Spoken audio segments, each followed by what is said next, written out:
ஒரு சாலிஹான மனிதனுடைய மகன், நல்ல குடும்பம், நல்ல பக்குவமான ஆட்கள், ஆனாலும் பிள்ளைகள் தவறான வழிக்கு போறாங்கன்றா அதுக்கு ஒரு முக்கியமான ஒரு காரணம் இருக்குது. அதுதான் தவறான சகவாசம் என்பதை நானும் நீங்கள் மறந்திருக்கிறோம். தவறான சகவாசம் இருக்குது, பேட் கம்பேனியன்ஷிப். இதன் மூலமாக சாலிஹான பிள்ளைகளும் கெட்ட வழிக்கு பேசிடுவாங்க. எனவே ஒவ்வொருத்தரும் நான் யார நண்பனாக எடுத்துக்கொள்றேன் என்றத சரியான முறையில பாக்குறது, புள்ளேலும் பார்க்கணும், உம்மா பாப்பாவும் பார்ப்போம். ஏன் மகண்ட நண்பர்கள் யாரு? ஏன் ஹதீஸ் சொல்லுது, அல் மர்உ அலா தீனி ஹலீலிஹி, ஒரு மனிதன் அவருடைய நண்பனுடைய மார்க்கத்துல தான் இருப்பார்.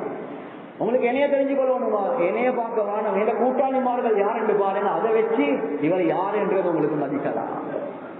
கணியத்துக்குரிய சகோதரர்களே, நண்பர்களே, எனவே குறிப்பாக வாலிபர்களுக்கும் சேர்த்துதான் செல்றேன். உங்களோட நண்பர்கள் யாரு என்றத சரியான அமைப்புல தேர்ந்தெடுங்க. எப்ப தவறான நண்பர்களுடைய சகவாசத்தில் இருப்போமோ, எவ்வளவு நல்ல குடும்பத்தில் இருந்தாலும், எவ்வளவு நல்ல சூழல்ல வளர்ந்தாலும், அந்த கெட்ட நண்பர்கள் எங்களை அப்படியே தவறான வழிக்கு எடுத்து கொண்டு போவாங்க. உக்பா இப்னு அபீ முஈத், கணியத்துக்குரிய சகோதரர்களே, நண்பர்களே, ஒரு காஃபிர். அந்த உக்பா இப்னு அபீ முஈத் ஒரு காஃபிர். அவருடைய ஒரு பழக்கம் ஒன்று இருந்துச்சு, பிரயாணம் போயிட்டு வந்த பிறகு விருந்து போடுவார். அந்த அமைப்புல விருந்த போட்டு ரசூலுல்லாஹி ஸல்லல்லாஹு அலைஹி வஸல்லம் அவர்களையும் அழைக்கிறாங்க சாப்பிடுறது. ரசூலுல்லாஹ் வந்தாங்க, சொன்னாங்க நான் சாப்பிட மாட்டேன். ஏன்? நீங்க கலிமா சொன்னாதான் நான் சாப்பிடுவேன் என்பதாக சொன்னாங்க.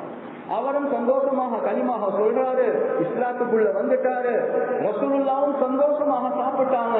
ரசூலுல்லாஹி ஸல்லல்லாஹு அலைஹி வஸல்லம் அவங்க போனதுக்கு பின்னால அவருடைய கூட்டாளி உபை இப்னு கலஃபுக்கு செய்தி போகுது, ஏந்த கூட்டாளி உக்பா இப்னு அபீ முஈத் திருந்தித்தான் இஸ்லாத்துக்குள்ள போனான் என்பதான்.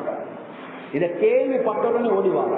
இந்த காலத்திலையும் அப்படிதான். என்ன, கொஞ்சம் திருந்தி பள்ளிக்கு போனார், தஸ்பீ எடுத்துட்டார், தொப்பிய போட்டார், ஜுப்பா போட்டார், அமல்கள்ல பக்குவமாகினார்டா கெஞ்சி பார்க்க, என்னடா சும்மா சூஃபி மாதிரி இருக்கிறாரு, பள்ளிக்கு எல்லாம் போறாரு, திக்ர் எல்லாம் செய்யறாரு, இவன் எப்படி சரி மறுவ முழுக்கட்டணும், இப்படிதான் பார்ப்பான்.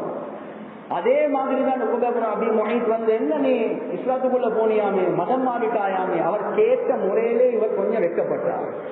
சொன்னாங்க, இல்ல இல்ல, அவர் தின்னாம இருந்தாரு, அவர் தின்றதுக்காக வேண்டி போய்க்கு இஸ்லாத்துக்குள்ள போனேன். அந்த நேரத்தில் சொன்னாங்க, இந்த பரப்பெல்லாம் எனக்கிட்ட வேவாது, நீ ஏண்ட கூட்டாளி என்றா நீ அந்த முஹம்மத் ஸல்லல்லாஹு அலைஹி வஸல்லம் அவருடைய முகத்துல போயிட்டு துப்பு, நஊது பில்லாஹ், அப்பதான் நீ ஏண்ட உண்மையான கூட்டாளி என்பதாக. இந்த காலத்திலும் அப்படிதான். உம்மோட ஜுவல்லரிய தூக்கிட்டு வா, வாப்பட கார்ட புறப்படுத்திக் கொண்டு வா, பொக்கெட்ல கைய போட்டு, என்னடா நீயும் பொம்பளை மாதிரி இருக்கிறாய், இப்படிதான் நடக்குது. அந்த கூட்டாளிமார்கள் ஜோஸ்டாங்கின உடனே அந்த